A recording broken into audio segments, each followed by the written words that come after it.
ان الحمد للہ والصلاۃ والسلام علی رسول اللہ اعوذ باللہ من الشیطان الرجیم بسم اللہ الرحمن الرحیم قال اللہ تعالی فی سورۃ النساء واعبدوا اللہ ولا تشرکوا بہ شیئا وبالوالدین احسانا وبذی القربى، اور تم سب اللہ کی بندگی کرو، اس کے ساتھ کسی کو شریک نہ ٹھہراؤ، ماں باپ کے ساتھ نیک برتاؤ کرو اور رشتہ داروں سے حسن سلوک کرو۔ ناظرین کرام، ہمارا دین رشتوں کو جوڑنے اور رشتوں کو قائم رکھنے پر بڑا زور دیتا ہے۔ اسلام ایک ایسے معاشرے کی داغ پیل ڈالنا چاہتا ہے جس کی بنیاد باہم الفت و محبت اور رحم و کرم پر ہو، ایسا معاشرہ جہاں خیر و بھلائی اور عطا و کرم کا دور دورہ ہو۔ اس مقصد کے لیے اسلام نے خاندان کی جڑیں مضبوط کرنے اور خاندان کی عمارت کو مضبوط و پائیدار بنانے پر بڑا زور دیا ہے۔ اللہ عز و جل نے رحم کو پیدا فرمایا اور اس کا نام اپنے اسماء حسنی الرحمن اور رحیم سے نکالا۔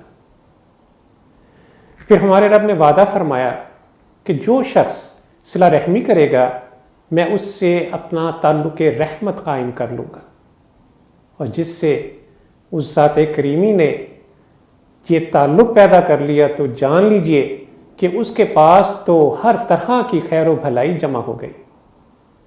اس کے برعکس جس کسی نے اللہ کے اس حکم سے سرتابی کی، اپنی جھوٹی انا کا غلام بنا رہا، رشتہ داریوں کو معمولی باتوں پر پامال کر دیا، اس کا رب کا اس سے تعلق کٹ گیا۔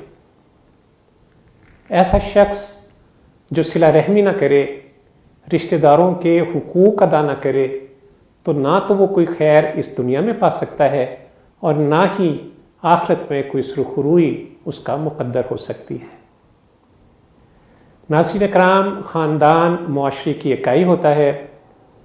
اسلام انسانوں کا انتہائی باہمی رحم و کرم اور عطف و مہربانی والا معاشرہ تعمیر کرنا چاہتا ہے، ایسا معاشرہ جس کی قیادت و سعادت محبت بھائی چارے کے ہاتھ میں ہو، خیر و بھلائی عطا و کرم پر اس کا راج ہو۔ پس ایسا معاشرہ اللہ کے خوف اور صلہ رحمی کے نتیجے میں سعادت و خوشحالی پاتا ہے۔ اسلام نے خاندان کی جڑیں مضبوط کرنے اور اس کی عمارت کو پائیدار بنانے کا خاص اہتمام کیا ہے، لیکن دیکھنے میں یہ آیا ہے کہ بسا اوقات بڑی ہی معمولی باتوں پر خاندان میں انتشار پیدا ہو جاتا ہے۔ سگے رشتے ایک دوسرے کی شکل دیکھنے کے روادار نہیں رہتے، بھائی بہن ایک دوسرے کی خوشی غمی تک سے منہ موڑ لیتے ہیں۔ اسلام میں یہ صورتحال انتہائی ناپسندیدہ ہے۔ میں نے ابتدا میں آپ کے سامنے آیت رکھی کہ وَاعْبُدُوا اللَّهَ وَلَا تُشْرِكُوا بِهِ شَيْئًا وَبِالْوَالِدَيْنِ احسانا وَبِذِي الْقُرْبَى۔ اب اس آیت پر غور کیجئے کہ اللہ عز و جل کی وحدانیت جیسے اہم حکم اور ماں باپ جیسے اہم رشتے کے حقوق کی تاکید سے بالکل متصل، بالکل جڑا ہوا حکم رشتہ داری کو قائم رکھنا ہے، صلہ رحمی کو قائم کرنا ہے۔ رسول اللہ صلی اللہ علیہ وسلم نے عبادات میں توحید الہی، نماز، زکوٰۃ کے ساتھ ساتھ صلہ رحمی کو بھی شمار فرمایا۔ ابو ایوب انصاری رضی اللہ تعالیٰ عنہ سے روایت ہے کہ ایک شخص نبی صلی اللہ علیہ وسلم کی خدمت میں حاضر ہوا اور عرض کیا کہ مجھے کوئی ایسا کام بتائیے جو مجھے جنت سے قریب اور جہنم سے دور کر دے۔ آپ صلی اللہ علیہ وسلم نے ارشاد فرمایا کہ تم صرف اللہ عز و جل کی عبادت کرو اور اس کے ساتھ کسی کو شریک نہ ٹھہراؤ، نماز قائم کرو، زکوٰۃ ادا کرو اور رشتہ داروں کے ساتھ صلہ رحمی کا معاملہ کرو۔ جب وہ شخص واپس چلا تو آپ صلی اللہ علیہ وسلم نے یہ فرمایا کہ اگر یہ شخص ان باتوں پر عمل پیرا ہوا جن کا کہ اسے حکم دیا گیا ہے تو یہ ضرور جنت میں جائے گا۔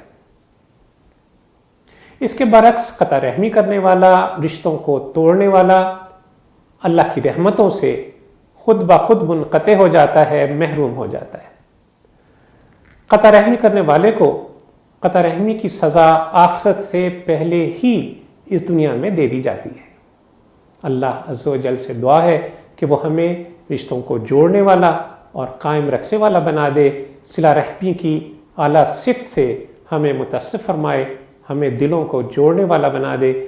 وصلی اللہ تعالی علی خیر خلقہ محمد وعلی آلہ وصحبہ وسلم۔